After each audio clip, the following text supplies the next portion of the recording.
Hello everyone and welcome back to UGC NET Mentor. I hope you all are doing well. Guys, स्वागत है आप सभी का crash course की एक नई क्लास में। आज की इस क्लास में हम डिस्कस करेंगे methods of sampling, that is नमूना लेने के तरीके। एग्जाम के पर्पज से काफी इंपॉर्टेंट आज की क्लास रहने वाली है, बिकॉज मेथड्स ऑफ सैंपलिंग जो है एक बहुत इंपॉर्टेंट टॉपिक है जहां से मोस्ट ऑफ द टाइम आपके एग्जाम में क्वेश्चन पूछे जाते हैं। तो इस क्लास को आपको बहुत अच्छे से सुनना है, समझना है, उसके बाद प्रैक्टिस करनी है। दोबारा मतलब क्लास को आप 2-3 बार भी देख सकते हो और जैसे भी आपको टाइम से लगे। So guys, this is about me as you all know. तो चलिए आगे कंटिन्यू करते हैं।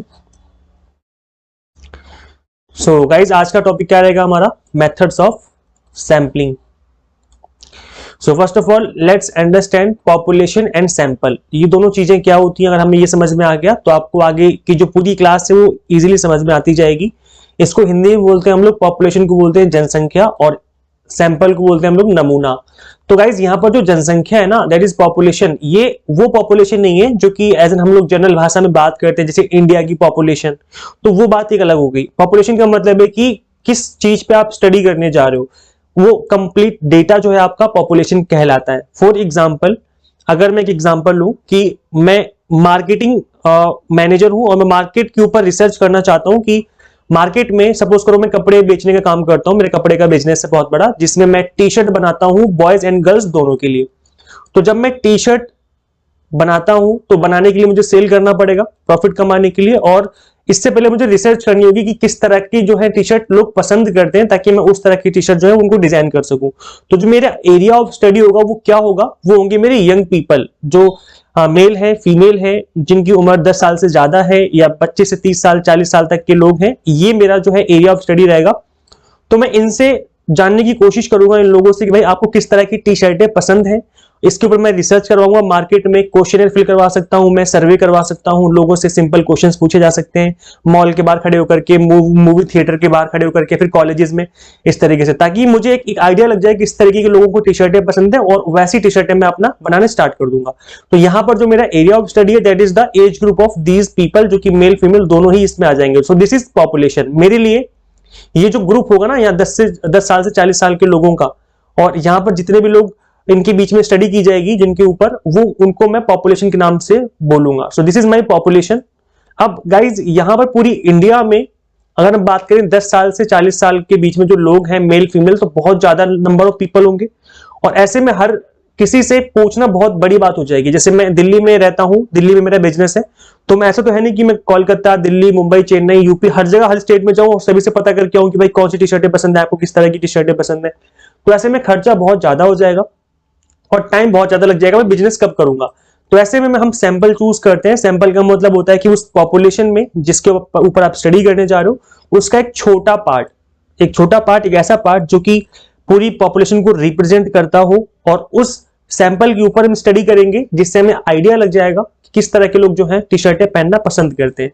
जैसे मैं यहाँ पर जो मैंने अभी एग्जांपल लिया, इस एग्जांपल में जो मेरी इंडिया के बड़े बड़े स्टेट हैं, जैसे दिल्ली हो गया, दिल्ली हो गया, मुंबई हो गया, कोलकाता हो गया, इस 2-3 स्टेट में यहां पर मैं जाऊंगा और यहाँ के कुछ जो अच्छे एरियाज हैं, लाइक मॉल हो गया, तो मूवी थिएटर हो गए अच्छे, वहां पर कॉलेजेस होंगे, बड़े बड़े कॉलेजेस जो होते हैं इन एरिया के, वहां पर हम सर्वे करवा लेंगे कि लोगों को किस तरह की टी शर्टें पसंद आती हैं।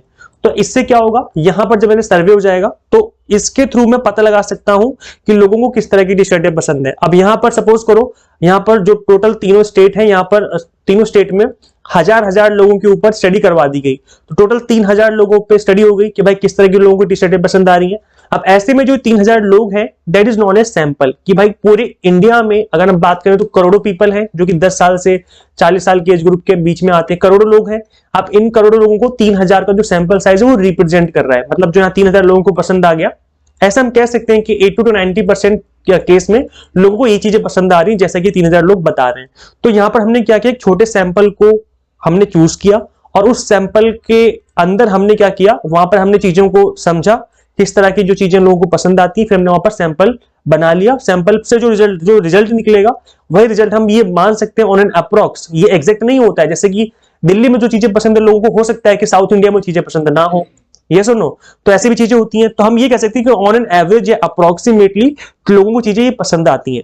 क्लियर हो गया? बिकॉज जो पॉपुलेशन हमने चूज किया है वो सैंपल में से चूज किया। देखो यहाँ पर जो ब्राउन कलर के आपको दिख रहे हैं, ये इस कंप्लीट पॉपुलेशन के अंदर से चूज किए गए हैं, जहां पे ब्राउन ब्राउन है ना, हमने सैंपल में से लोगों को उठाया है, तो यहां पर जो लोगों को पसंद आ रही चीजें हम कह सकते हैं कि पॉपुलेशन को भी ये चीजें पसंद आएंगी। So this is known as sample और this is known as population. I hope चीजें जो है आपको क्लियर हो गई होंगी। अब हम डेफिनेशन देख लेते हैं। पॉपुलेशन क्या है? It is the entire group that you want to draw conclusion about. एक ऐसा कंप्लीट ग्रुप है ये जिसके ऊपर हम स्टडी करने वाले हैं, संपूर्ण समूह है ये जिसके ऊपर हम निष्कर्ष निकालना चाहते हैं, that is known as population. और सैंपल क्या होता है? नमूना व्यक्तियों का विशिष्ट समूह है जिससे आप डेटा एकत्र करेंगे। मतलब एक स्पेसिफिक ग्रुप बना दिया हमने, इंटायर ग्रुप में से एक स्पेसिफिक ग्रुप बना दिया जिसके ऊपर हम रिसर्च करने वाले हैं, that is known as sample. ठीक है, समझ में आ गया। एक छोटा सा एग्जांपल और ले लेते हैं जिन बच्चों को समझ में नहीं आया है। जब आप लोग अपने घर में खाना बनाते हैं, जब आप एक कुकर में सीटी लगाते हैं चावल बनाने के लिए, तो वहां पर जो चावल है ना, जब आप चावल बनाते हो, यहाँ पर जो पूरे चावल रखे हुए हैं इस कुकर के अंदर, तो ये कंप्लीट आपका डेटा है, मतलब जिसको आप खाने वाले हो, that is known as population. ये क्या कहलाएगा? यहाँ पर इस केस में ये पॉपुलेशन कहलाएगा। और सैंपल क्या कहलाएगा? सपोज करो उस पूरे कुकर में से मैंने 1 चम्मच चावल निकाल लिया, कितना? बस 1 स्पून, एक छोटी सी चम्मच मैंने निकाल लिया इसमें से, तो that is known as sample. क्योंकि ये जो चावल मैंने निकाले 1 चम्मच भर के, ये सेम ऐसे ही है जैसे कि कंप्लीट कुकर में अगर ये 1 चम्मच भर चावल पक चुके हैं, इसका मतलब पूरे कुकर के चावल पक चुके हैं। अगर ये 1 चम्मच चावल नहीं पके हैं, कच्चे हैं, इसका मतलब पूरे कुकर के जो चावल है वो कच्चे होंगे। तो यही मैं कहना चाहता हूं कि एक सैंपल जो होता है, छोटा सा आपका समूह होता है, जो स्पेसिफिक ग्रुप होता है जिसके ऊपर आप स्टडी करते हो और उसके बेस पे आप पूरे पॉपुलेशन के ऊपर जो रिजल्ट है उनको ड्रॉ कर सकते हो।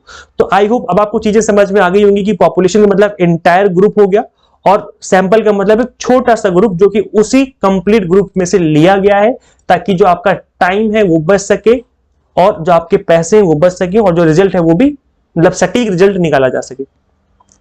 आई होप चीजें क्लियर हो गई हैं। चलिए आगे बढ़ते हैं। अब हम डिस्कस करेंगे मेथड्स ऑफ सैंपलिंग। अब गाइस यहाँ पर आपके 2 मेथड है, एक है आपका प्रोबेबिलिटी सैंपलिंग मेथड्स और दूसरा है आपका नॉन प्रोबेबिलिटी सैंपलिंग मेथड। अगर हिंदी में बात करें तो संभाव्यता नमूनीकरण और गैर संभाव्यता नमूनीकरण के तरीके। तो 2 तरीके हैं, 2 मेथड हैं जिनको हमें डिस्कस करना है और एग्जाम के पर्पज से दोनों ही आपके इंपॉर्टेंट है। तो चलिए स्टार्ट करते हैं। और आगे मैं इससे पहले कुछ भी डिस्कस करूं, मैं आपको यहाँ पर एक चार्ट में दिखा देता हूं कि प्रोबेबिलिटी सैंपलिंग के अंदर कौन कौन आते हैं। तो गाइस इसको रट लो, याद कर लो, दिमाग में बिठा लो, कुछ भी कर लो, मुझे नहीं पता, लेकिन ये चीजें आपको याद हो जानी चाहिए। एग्जाम में डायरेक्ट क्वेश्चन पूछा जाता है यहां से, जो मैंने अभी आपके स्क्रीन पे दिखा रखा है, इस स्क्रीन से आपको डायरेक्ट क्वेश्चन मिल सकता है एग्जाम में। सुन लो कान खोल के, बहुत इंपॉर्टेंट है ये स्क्रीन। इसमें लिखा हुआ है प्रोबेबिलिटी सैंपलिंग। अब कौन कौन से मेथड आते हैं, एग्जाम यही पूछा जाता है कि प्रोबेबिलिटी सैंपलिंग में कौन कौन से मेथड आते हैं। जैसे 4 मेथड या 5 मेथड लिख दिए, अब आपसे पूछेंगे बताओ इन पांचों मेथड में से कौन कौन प्रोबेबिलिटी सैंपलिंग के पार्ट हैं। अब आपको 4 ऑप्शन दे देंगे कि पहला वाला है, दूसरा वाला है, तीसरा वाला है, चौथा वाला है, दूसरा वाला है, पहला वाला है, ऐसे करके 4 ऑप्शन दे देंगे। तो कहने का मतलब है कि यहां से डायरेक्ट क्वेश्चन आपसे एग्जाम में पूछे जा सकते हैं, जिसमें केवल यही पूछा जाएगा कि आपको इसमें सिलेक्ट करने की कौन से प्रोबेबिलिटी सैंपलिंग है, कौन से नॉन प्रोबेबिलिटी सैंपलिंग है। तो यहां पर प्रोबेबिलिटी सैंपलिंग में आ जाएंगी simple random sampling, stratified random sampling, systematic sampling और क्लस्टर सैंपलिंग। सुन लिया सभी ने? एक बार दोबारा देखते हैं। प्रोबेबिलिटी सैंपलिंग में कौन कौन आएगा? प्रोबेबिलिटी सैंपलिंग में आएगा simple random sampling, stratified random sampling, systematic sampling और क्लस्टर सैंपलिंग। तो आप ऐसे भी याद रख सकते हो गाइस कि जो एस से स्टार्ट होते हैं ना, वो आपके प्रोबेबिलिटी सैंपलिंग के पार्ट हो जाते हैं, बस स्नोबॉल को छोड़ के। स्नोबॉल इसमें आ जाता है। तो यहां पर आप ऐसे देखेंगे, that is simple random sampling का मतलब प्रोबेबिलिटी सैंपलिंग का पार्ट है। स्ट्रेटिफाइड एस से स्टार्ट है तो वो प्रोबेबिलिटी सैंपलिंग का पार्ट है। सिस्टमेटिक सैंपलिंग एस से स्टार्ट है तो इसका मतलब वो क्या है? प्रोबेबिलिटी सैंपलिंग का पार्ट है। और सी का मतलब है क्लस्टर सैंपलिंग भी जो होता है वो भी आपका क्या हो जाएगा? प्रोबेबिलिटी सैंपलिंग का पार्ट हो जाएगा। तो इस तरीके से भी आप याद रख सकते हो। वैसे आप इनको 2-3 बार पढ़ेंगे, दिमाग में बिठा लेंगे तो ऐसे याद हो जाएगा, कोई बड़ी बात नहीं, आप लोग इतने बड़े हो चुके हो। नॉन प्रोबेबिलिटी सैंपलिंग में कौन कौन से मेथड आते हैं? Purpose sampling, convenience sampling, snowball sampling और कोटा सैंपलिंग। अभी हम इन सभी मेथड को समझेंगे, एक एक करके डिस्कस करेंगे विद एग्जांपल्स, ताकि जो चीजें आपको अच्छे से समझ में आ जाए। याद कर लो अच्छे से। नॉन प्रोबेबिलिटी में कौन कौन आता है? Purpose sampling, convenience sampling, snowball sampling और कोटा सैंपलिंग। ठीक है, चलिए आगे कंटिन्यू करते हैं। अब हम इन सभी मेथड को समझेंगे एक एक करके विद एग्जांपल। तो सबसे पहले हम डिस्कस करेंगे प्रोबेबिलिटी सैंपलिंग के चारों मेथड, फिर हम डिस्कस करेंगे नॉन प्रोबेबिलिटी के चारों मेथड। जो हिंदी मीडियम वाले स्टूडेंट्स हैं गाइस, डोंट वरी, आपके लिए ग्राफ मतलब हिंदी में नहीं था, लेकिन जब अब मैं एक्सप्लेन करूंगा आपको, एक एक मेथड करके एक्सप्लेन करूंगा, तो वहां पर मैं आपको हिंदी में भी सभी के नाम दिखा दूंगा, ताकि आपको हिंदी में भी जिनके नाम है वो याद हो जाए। तो आपको मैं लेके चलता हूँ एक्सप्लेनेशन वाले पेज पे, और फिर मैं आपको हिंदी में भी एक्सप्लेन कर दूंगा ताकि आपको याद हो जाए। तो संभाव्यता नमूनीकरण के जो तरीके हैं, पहला कौन सा होता है? सामान्य उद्देश्य रहित नमूना। क्या होता है? सामान्य उद्देश्य रहित नमूना। इसको हिंदी में समझेंगे, इंग्लिश में, और इंग्लिश में, दोनों में समझेंगे। तो प्रोबेबिलिटी सैंपलिंग मेथड में जो पहला मेथड जो हम डिस्कस करेंगे, that is simple random sampling. अब ये क्या होता है? In this case each individual is chosen entirely by chance and each member of the population has an equal chance or probability of being selected। क्या बोला जा रहा है कि यहां पर जो इंटायर ग्रुप है वहां पर हर एक इंडिविजुअल का इक्वल चांस रहता है चुने जाने का। क्या बोला जा रहा है कि इनका जो है वो इक्वल चांस रहता है। अब इक्वल चांस का मतलब है कि सपोज करो, मैं एक एग्जांपल यहाँ पे नीचे एग्जांपल भी डाल दिया, मैं एग्जांपल भी बता दूंगा। One way of obtaining a random sample is to give each individual in a population a number and then use a table of random numbers to decide which individual to include। मतलब कुछ भी तरीका हो सकता है। इन्होंने बोला कि नंबर डाल करके आप चूज कर सकते हो, या फिर एक एग्जांपल हम ये भी ले सकते हैं, जैसे सपोज करो कि यहाँ पर एक बर्तन रखा हुआ है और इस बर्तन के अंदर बहुत सारी पर्ची डाल दी है, पर्ची पे नाम लिखे हुए हैं। ठीक है, पर्ची पे क्या लिखा है? नाम लिखा हुआ है। एक स्लिप डाल दी है, इस स्लिप पे नाम लिखे हुए हैं। अब आपने आंखें बंद करी, आंखें बंद करके अपना हाथ डाला और एक पर्ची निकाल ली यहां से। अब वो पर्ची किसकी होगी, किसका नाम लिखा होगा, आपको बिल्कुल भी नहीं पता। तो इसको बोला जाएगा कि इक्वल चांस है सभी के सिलेक्ट होने के। यहां पर कोई भी किसी के साथ पक्षपात नहीं होता है, इक्वल चांस होते हैं, इसलिए उसको बोलते हैं हम लोग सिंपल रैंडम सैंपलिंग। समझ में आ गया? एग्जाम्पल दिया हुआ है, एग्जाम्पल है कि भाई 250 एम्प्लॉय कंपनी के, और 250 एम्प्लॉय में से 25 एम्प्लॉय चुने जाने हैं। इन 25 एम्प्लॉय को आपको इस तरीके से चुनना है कि सभी के इक्वल चांस हो चुने जाने के। तो यही काम कर सकते हो आप 250 एम्प्लॉयज के नाम की पर्ची बनाओ, एक बड़े से बर्तन में डाल दो सभी की पर्चियां, और हाथ डालो, यहां पर हाथ डाल के ऐसे गोल गोल गोल गोल घुमा के एक पर्ची उठा लो। एक पर्ची उठा के देखा तो भाई इसमें लिखा था रमेश, चलो भाई रमेश का सिलेक्शन हो गया। मतलब किसी रिसर्च एरिया में जिस चीज का भी आप ग्रुप बना रहे हो 25 एम्प्लॉय का, ऐसे ही आपने दोबारा से हाथ डाला इस बॉक्स के अंदर और हाथ घुमाया गोल गोल गोल, यहां से एक पर्ची उठा ली, यहां से पर्ची उठा ली, इसमें लिखा हुआ था सुरेश। तो इसका मतलब क्या हुआ कि भाई सुरेश जो है वो हमारे सैंपल का पार्ट हो गया। तो इस तरीके से कहने का मतलब है कि आप इक्वल चांस होते हैं सभी के सिलेक्शन के, और आंखें बंद करके बिल्कुल ही बिना किसी पक्षपात के यहां से आप सैंपल चूज करते हैं। That is known as simple random sampling. ठीक है, हिंदी वाले बच्चों समझ में आ गया? सामान्य उद्देश्य रहित नमूना, सिंपल है। क्या होता है ये? प्रत्येक व्यक्ति को पूरी तरह से संयोग से चुना जाता है। यहां संयोग होगा, कोई पक्षपात नहीं होगा, और जनसंख्या के प्रत्येक सदस्य के पास चुने जाने की समान संभावना रहती है।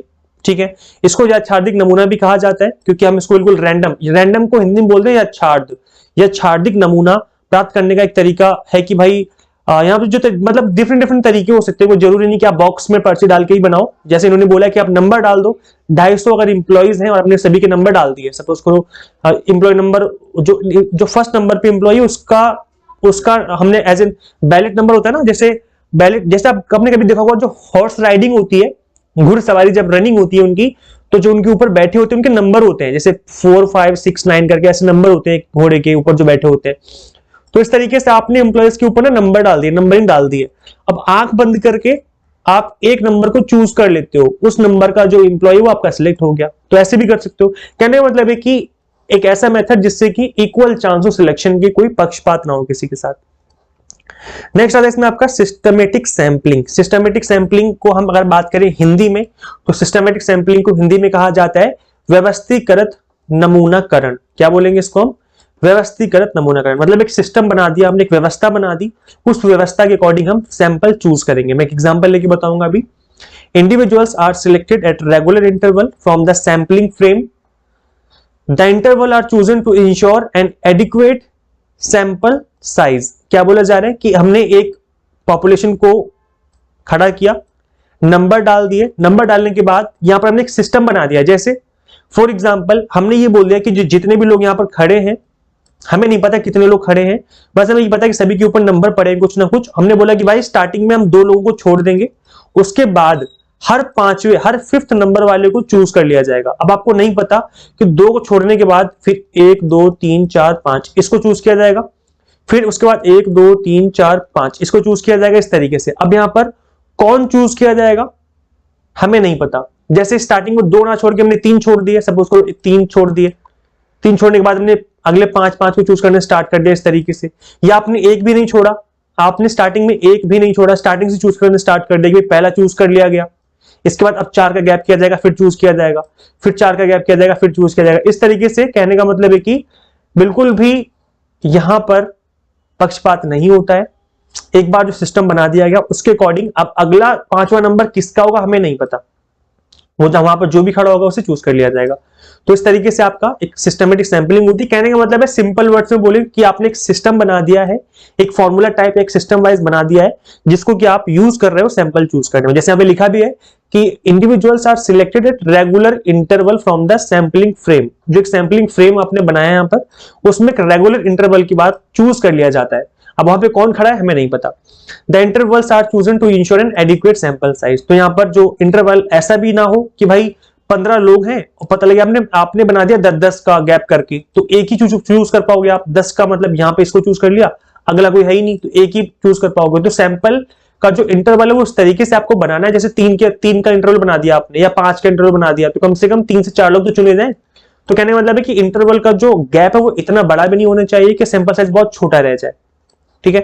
Systematic sampling is often more convenient than simple random sampling and it is easier to administer. However, it may also lead to biasness. For example, if there are underlying pattern in the order of individuals in the sampling frame such that the sampling a technique can coincide with the periodicity of the underlying pattern. क्या बोला जा रहा है कि यहाँ पर कहीं ना कहीं biasness भी आ सकती है। Also lead to biasness मतलब पक्षपात भी आ सकती है कि भाई आपको पता था कि 10वें नंबर पे मेरा फ्रेंड खड़ा है, तो आपने क्या किया, आपने बोला कि भाई पहला बंदा चूज किया जाएगा, फिर 4 का गैप करके चूज किया जाएगा। मतलब पहला हमने चूज कर लिया, फिर उसके बाद गैप किया, 5वां चूज कर लिया, फिर गैप किया, फिर 10वां चूज कर लिया, इस तरीके से फिर गैप किया, फिर 15वां चूज कर लिया।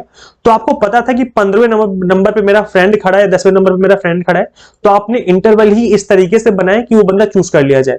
समझ रहे हो? तो कहने का मतलब है कि यहाँ पर कहीं ना कहीं पक्षपात आने के चांस रहते हैं, लेकिन जो पहला वाला मेथड था ये वाला, इसमें कोई भी चांस नहीं रहता कि भाई पक्षपात हो जाए। ठीक है, हिंदी वाले बच्चों समझ में आ गया ना।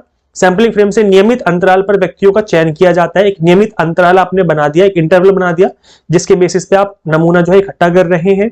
और यहां पर कहीं ना कहीं अगर देखा जाए तो पक्षपात रहने के चांस रहते हैं, तो इसलिए इस मेथड को इतना ज्यादा अच्छा नहीं माना जा सकता जितना कि पहले वाला मेथड था।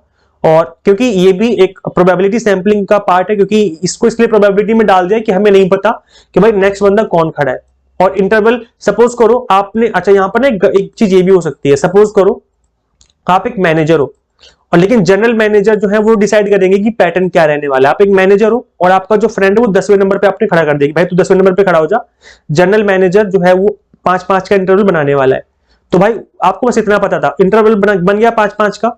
लेकिन जब जनरल मैनेजर आया ना इसको चुनने के लिए, तो उसने क्या किया, पहले वाले को छोड़ दिया। उसने बोला यहां से हम चूज करेंगे, फिर 5-5 का गैप करेंगे, तो इसको चूज कर लिया, फिर 5 का गैप किया जाएगा। तो यहां पर 1 2 3 4 5, 7वें को चूज किया, फिर 1 2 3 4 5 यहां छोड़ दिया, 13वें को चूज किया। मतलब कहने का कि अभी ये वाला जो बंदा है वो रह गया, इसको चूज नहीं किया जाएगा। तो जो इसलिए इस मेथड को हम रैंडम सैंपल बोलते हैं, क्योंकि मतलब एक तरीके से सिस्टमेटिक सैंपल बोलते हैं, क्योंकि यहाँ पर एक जो सिस्टम है वो कहीं ना कहीं एक तरीके से प्रोबेबिलिटी सैंपलिंग के अंदर ले जाता है हमें, क्योंकि हमें नहीं पता कि उस इंटरवल पे कौन खड़ा होगा। मतलब जब तक कि कोई फिक्सेशन ना हो तब तक यहाँ पर हम कहेंगे कि भाई ये जो तरीका है वो अच्छा ही है। इसके बाद गाइस आपका नेक्स्ट आता है स्ट्रेटिफाइड सैंपलिंग। ये आपके एग्जाम के पर्पस से बहुत इंपॉर्टेंट है, तो ध्यान से सुन लो, समझ लो, दिमाग में बिठा लो, क्योंकि ये एग्जाम के पर्पस से इंपॉर्टेंट है। स्ट्रेटिफाइड सैंपलिंग में क्या होता है, in this method the population is first divided into सब ग्रुप्स। इसमें हम क्या करते हैं, सब ग्रुप में डिवाइड कर देते हैं कंप्लीट पॉपुलेशन को। ठीक है, और स्ट्रेटा, इसको हम बोलते हैं स्ट्रेटा। तो गाइस इस वर्ड को भी याद रखना है आपको कि जो सब ग्रुप होते हैं इसमें हम इन ग्रुप को स्ट्रेटा के नाम से जानते हैं। हिंदी वाले बच्चों में बताऊंगा, अभी चिंता ना करें आप लोग, हिंदी में भी एक्सप्लेन कर दूंगा। Who all are share a similar characteristic. अब जो हमने स्ट्रेटा बनाया, जो हमने सब ग्रुप बनाया, उनके सिमिलर कैरेक्टरिस्टिक्स हैं। It is used when we might reasonably expect the measurement of interest to vary between the different sub groups and we want to ensure representation from all the sub groups. हम ये चाहते हैं कि सभी सब group से equal representation हो। तो हमने क्या किया, सपोज करो अगर आप एक एरिया पे स्टडी करने जा रहे हो, सपोज करो एक दिल्ली का बहुत बड़ा एरिया है, सपोज करो साउथ दिल्ली है, साउथ दिल्ली में आप स्टडी करने जा रहे हो, तो साउथ दिल्ली के एरिया को आपने 4 ग्रुप में डिवाइड कर दिया। यहाँ पर 4 ग्रुप कौन कौन से हैं, यहाँ पर ये एक मेल का ग्रुप है जिसमें मेल आते हैं, मतलब एज एन मेल का मतलब है पुरुष आदमी जिनकी उम्र 18 से ज्यादा है, इस तरीके से, ठीक है। और इसमें आते हैं बच्चे, मेल हैं लेकिन वो चिल्ड्रेन है, जैसे 18 साल से कम उम्र के मेल, आपने ये ग्रुप बना दिया। यहां 18 प्लस वाला ग्रुप बना दिया आपने, पुरुष वाला। फिर आपने ग्रुप बनाया फीमेल का, कि यहां पर फीमेल है जिनकी महिलाएं, मतलब जिनकी शादी हो चुकी है, फिर 18 से ज्यादा की उम्र है, इस तरीके से आपने ग्रुप बना दिया उनका अलग। और एक बना दिया आपने चिल्ड्रन का, ये फीमेल का ग्रुप है लेकिन 18 साल से कम वाले, 18 माइनस वाले हैं। तो आपने कहने का मतलब है कि पूरे के पूरे साउथ दिल्ली को आपने पूरे के पूरे 4 ग्रुप में डिवाइड कर दिया है। अब आपने क्या किया, आपको सैंपल चूज करना है कि आपको साउथ दिल्ली पे स्टडी करनी है, लेकिन आपको एक सैंपल बनाना है। आप सब पे स्टडी कर तो नहीं कर सकते बिकॉज बहुत बड़ा एरिया है। तो आप एक ग्रुप बनाओगे और इस ग्रुप को हम मतलब एक ऐसे सैंपल बनाओगे, इस सैंपल में हम चारों ग्रुप से लोगों को लेने वाले हैं। इन चारों ग्रुप को बोला जाएगा strata, this is known as subgroup. तो कंप्लीट जो पॉपुलेशन जो साउथ दिल्ली में लोग रहते हैं, सपोज करो 10,000 लोग रहते हैं साउथ दिल्ली में, एक एग्जांपल के तौर पे, तो ये जो ग्रुप है ना, टोटल 4 ग्रुप जो हमने बनाई, टोटल 10,000 लोगों को ग्रुप बनाए। अब मेल में हमें पता लगा कि भाई मेल के जो है वो 5,000 है, ठीक है, इस तरीके से। यहां पर जो बच्चे हैं वो 2,000 है, फिर यहां पर ये लोग 3,000 है, इस तरीके से आपने इनको बांट दिया, ये 2,000 है, इस तरीके से। तो अब क्या करेंगे, हम मेल जो है यहां से ले लेंगे, हम सपोज करो 100 लोगों को ले लिया, और उसके बाद मेल यहां से ले लेंगे हम 50 लोगों को, इस तरीके से ले लिया। फिर यहां से हमने फीमेल को उठा लिया, महिलाओं को हमने ले लिया 100 का, फिर हमने फीमेल का ले लिया 50 का। इस तरीके से कहने का मतलब है कि हमने हर ग्रुप से कुछ लोगों को उठा लिया, और जो ग्रुप है हमने बनाए थे वो सिमिलर कैरेक्टरिस्टिक्स के बनाए थे, मतलब उनके अंदर जो लोग हैं वो उनकी सिमिलैरिटी बहुत ज्यादा होनी चाहिए। जैसे 18 प्लस के सारे बंदे होंगे, यहाँ पर कोई भी फीमेल नहीं मिलेगी, सारे पुरुष मिलेंगे और सारे के सारे 18 प्लस मिलेंगे, और यहाँ पर सारी महिलाएं मिलेंगी जिनकी उम्र क्या होगी, 18 से ज्यादा होगी। तो इस तरीके से हमने एक सिमिलर ग्रुप बना दिए थे, जहां से हमने लोगों को उठा लिया और अपना सैंपल बना दिया। समझ में आ गया सभी को?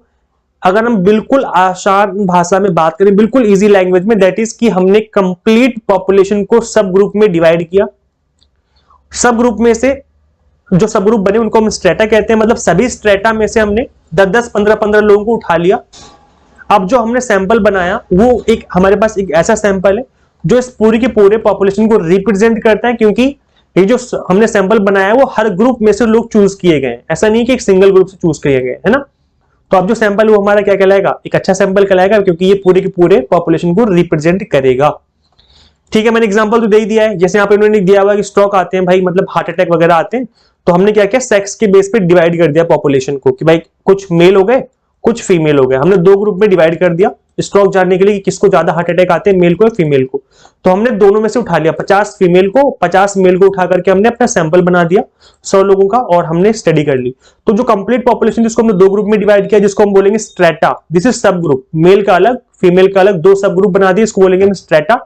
दोनों से चूज कर लिया हमने, और दोनों को ऐड करने के बाद हमारा सैंपल बन गया, तो इसको बोला जाएगा स्ट्रेटा, और इसके बेस पे हम लोग सैंपल बनाते हैं। फिर हमने इतनी रिसर्च कंप्लीट करेंगे, ठीक है। तो हिंदी वाले बच्चों क्या बोलेंगे इसको हिंदी में, हिंदी बोलते हैं हम लोग स्त्रीकृत नमूनाकरण। क्या बोलते हैं, स्त्रीकृत नमूनाकरण। और गाइस इसको स्त्रीकृत इसलिए बोलते हैं क्योंकि इसमें स्तर बनाते हैं हम लोग, स्तर का मतलब होता है स्ट्रेटा, ठीक है। हमने कंप्लीट जनसंख्या को क्या किया, उप समूह में डिवाइड कर दिया, उप समूह को बोला जाएगा स्ट्रेटा, दैट इज स्तर। और उसके बाद एक समान विशेषता जो साझा करते हैं उनके अकॉर्डिंग हमने ग्रुप बनाए थे, और उन चारों ग्रुप में से, मतलब जितने भी ग्रुप बनाए आपने, 2, 4, 6, 10 जितने भी आपने ग्रुप बनाए, सभी ग्रुप में से कुछ कुछ आइटम उठा लिए और अपना सैंपल बना दिया।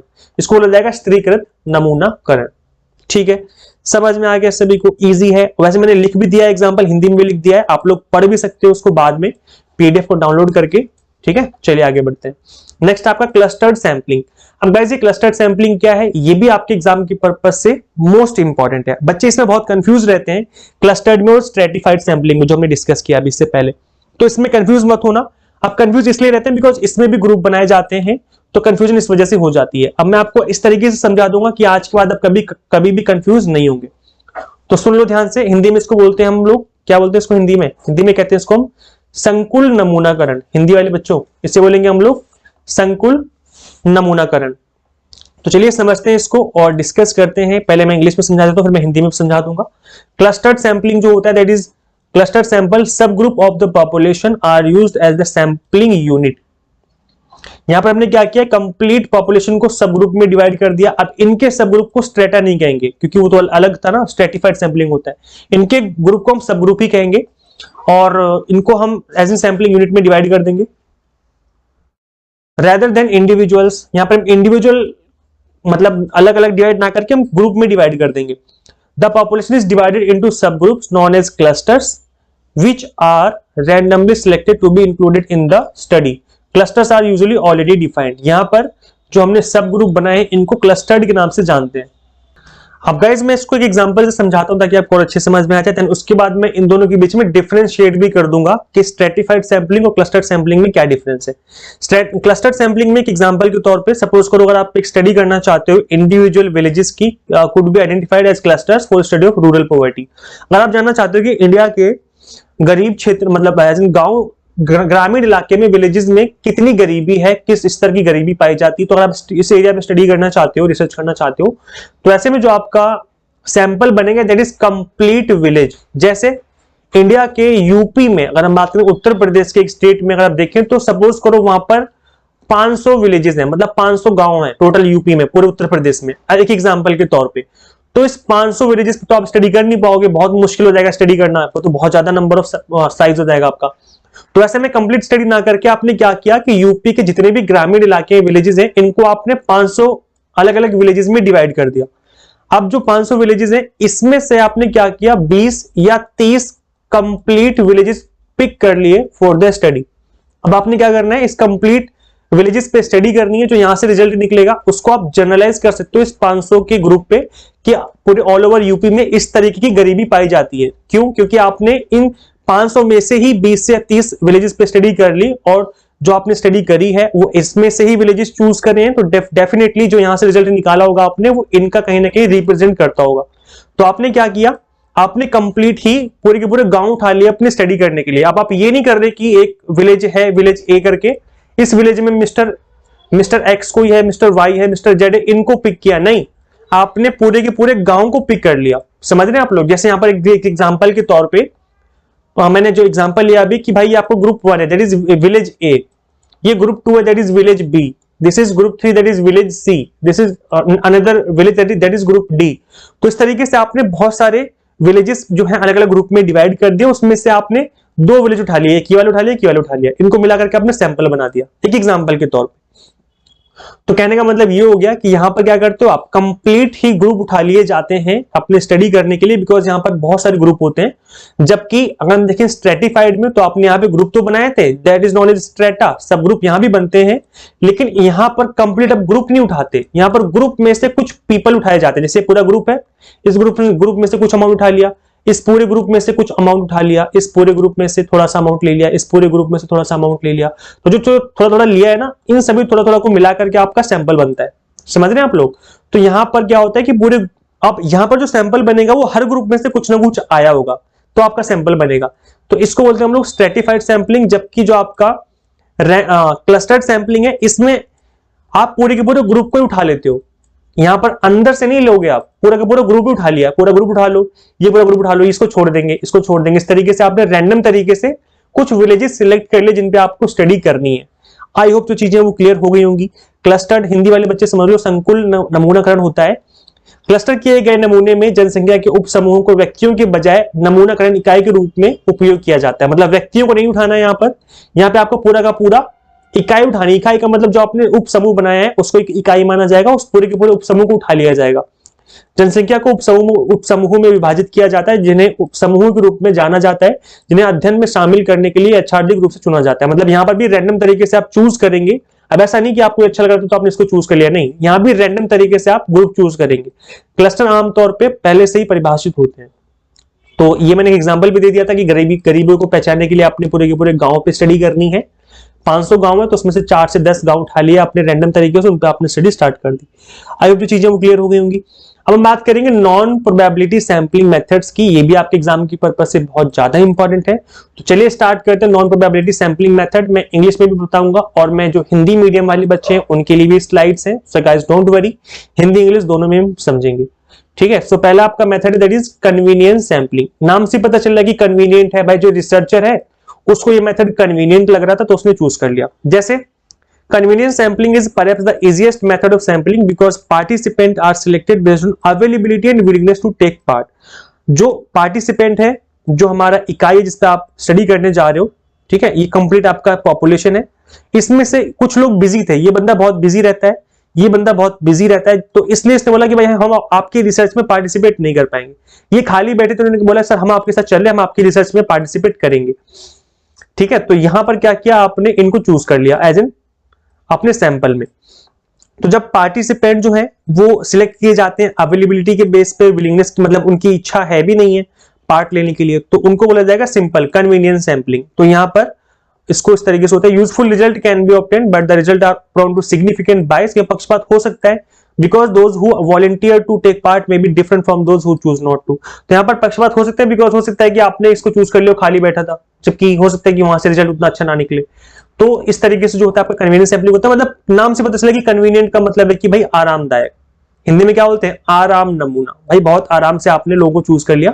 सुविधा नमूनाकरण इसको हिंदी में बोलते हैं, सुविधा नमूनाकरण, सुविधा भी बोल सकते हो फिर आराम भी बोल सकते हो। नमूना लेने का सबसे आसान तरीका है क्योंकि प्रतिभागियों का चयन उपलब्धता और भाग लेने की इच्छा के आधार पर किया जाता है, ठीक है। तो इस तरीके से यहां पर होता है। और मैंने बता दिया कि कंप्लीट पॉपुलेशन में से जो फ्री थे, जो चाहते थे कि हम पार्टिसिपेट कर सकते हैं, जिनकी इच्छा थी पार्टिसिपेट करने की, उनको सैंपल में ले लिया। जिन्होंने मना कर दिया भाई हम आपके रिसर्च का पार्ट नहीं बनना चाहते, हमसे दूर रहें, उनको हमने नहीं लिया। तो इस तरीके से हो गया ये आपका ये आराम नमूना। नेक्स्ट आपका कोटा सैंपलिंग, ये भी एग्जाम की पर्पस से इंपॉर्टेंट है।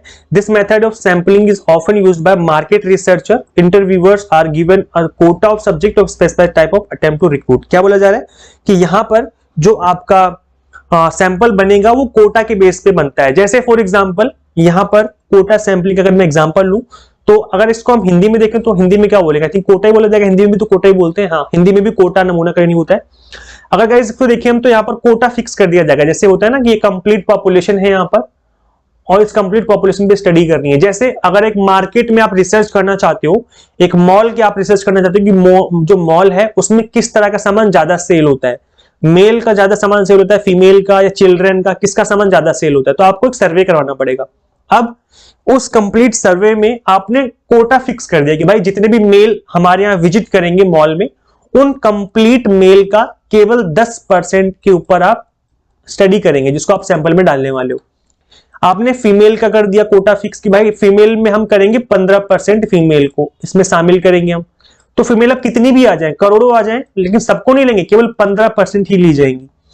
चिल्ड्रन का आपने कोटा फिक्स कर दिया कि भाई 5% जो है चिल्ड्रन पे स्टडी करने वाले हैं, तो जितने भी बच्चे विजिट करेंगे उसका 5% अपने सैंपल में डालेंगे। तो कहने का मतलब इस तरीके से आपका सैंपल बनेगा जिसमें ऑलरेडी आपने कोटा फिक्स कर दिया है। जैसे एक एग्जांपल में और लेके बताता हूं, अगर हम बात करें आपकी गवर्नमेंट पोस्ट जो निकलती हैं या जो अगर हम बात करें कॉलेज में एडमिशन के लिए, तो वहां पर कोटा फिक्स होता है ना।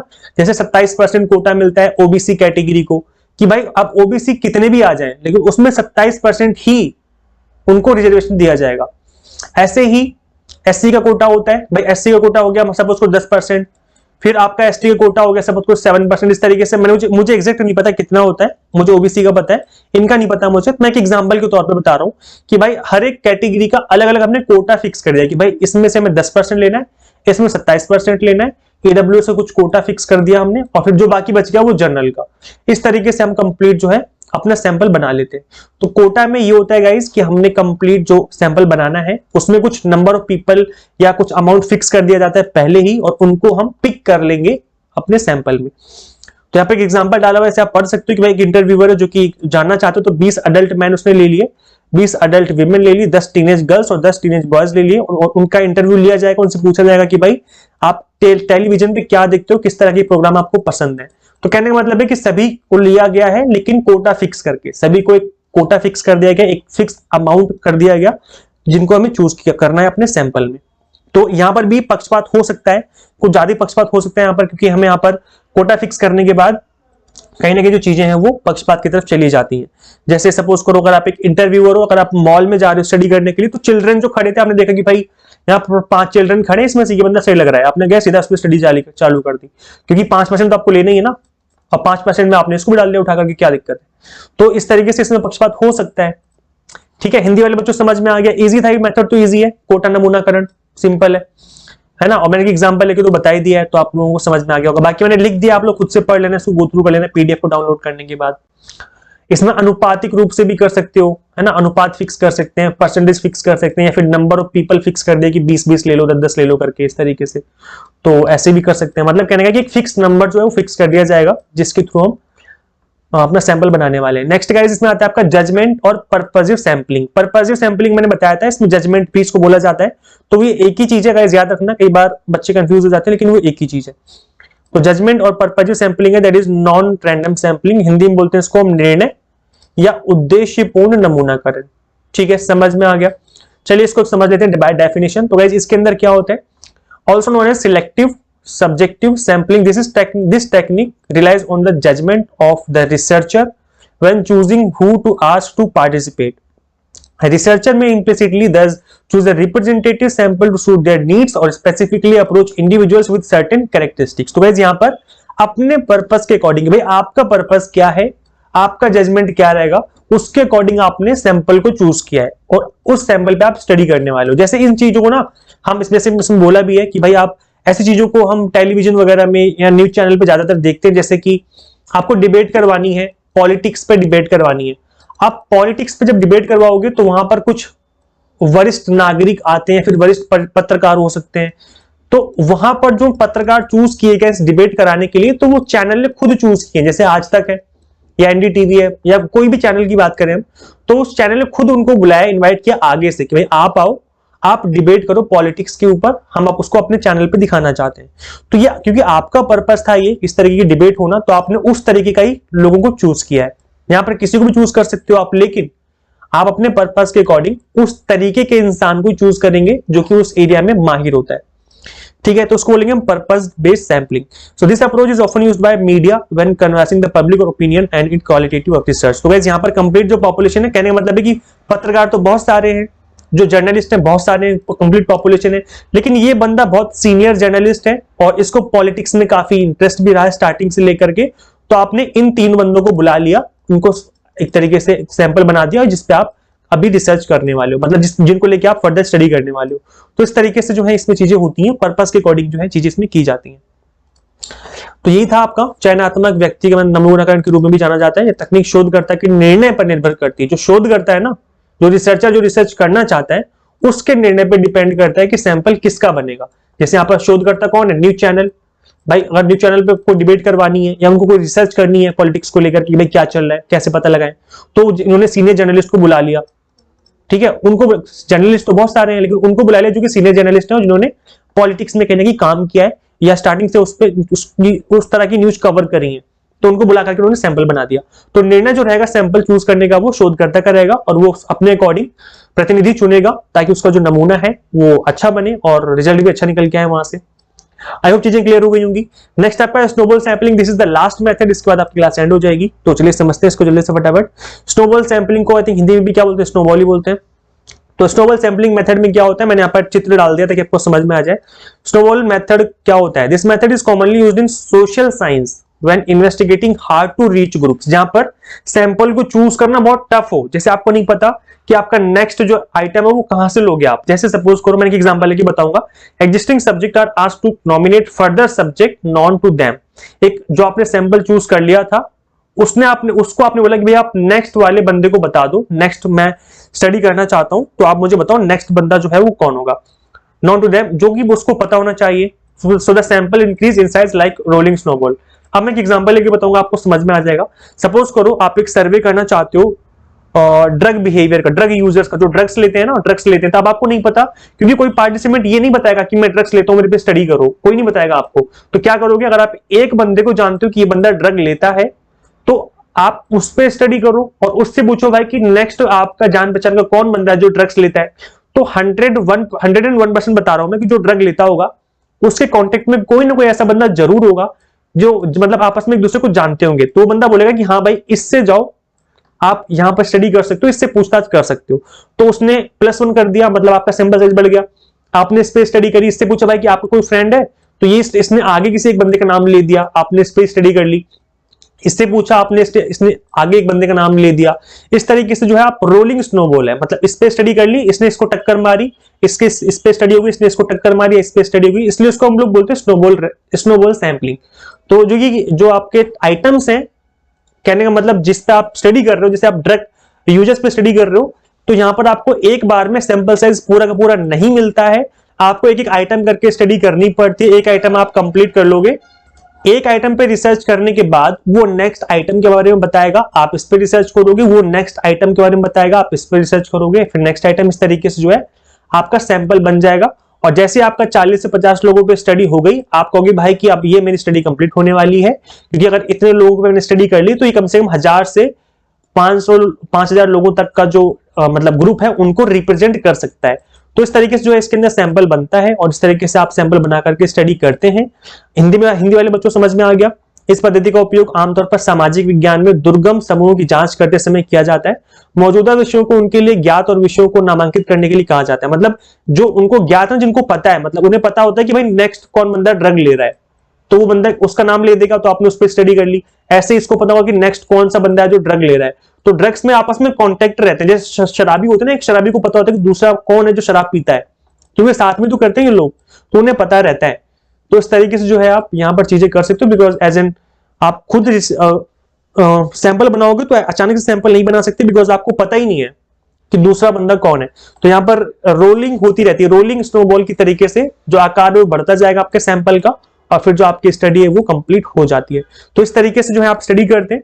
तो गाइज आई होप आपको जो चीजें हैं वो समझ में आई होंगी अच्छे से। आज की क्लास में मजेदार क्लास रही है, आप लोगों को समझ में आ गया होगा सारे मेथड्स। एक बार क्लास को आप दोबारा देखें, मैं आपको यही रिकमेंड करूंगा कि एक बार आप इस क्लास को और देखें, आज नहीं तो कल जब आपको टाइम मिले, परसों, मेरे कहने से एक बार इस क्लास को और देखना दोबारा से, क्योंकि जब हम एक बार कोई चीज देखते हो तो इतना समझ में नहीं आती जितना हमें दोबारा देखने समझ में आ जाती है। तो गाइस यही होता है, आप एग्जाम से पहले एटलीस्ट 2 बार इस क्लास को जरूर देखें, आपको अच्छे से दिमाग में बैठ जाएगा। फिर आपको कहीं भी कुछ भी करने की जरूरत नहीं है, बिकॉज आपको अगर कॉन्सेप्ट क्लियर है, आपको अगर मेथड्स क्लियर है, तो एग्जाम में कैसे भी क्वेश्चन पूछ लें आप इजिली उनका आंसर कर पाएंगे। तो इस क्लास को आप दोबारा देखें, मैं आपको ये रिकमेंड करूंगा, आज कल परसों जब भी आपको टाइम मिले आप इस क्लास को दोबारा देखें। Guys work hard, dream big and never give up.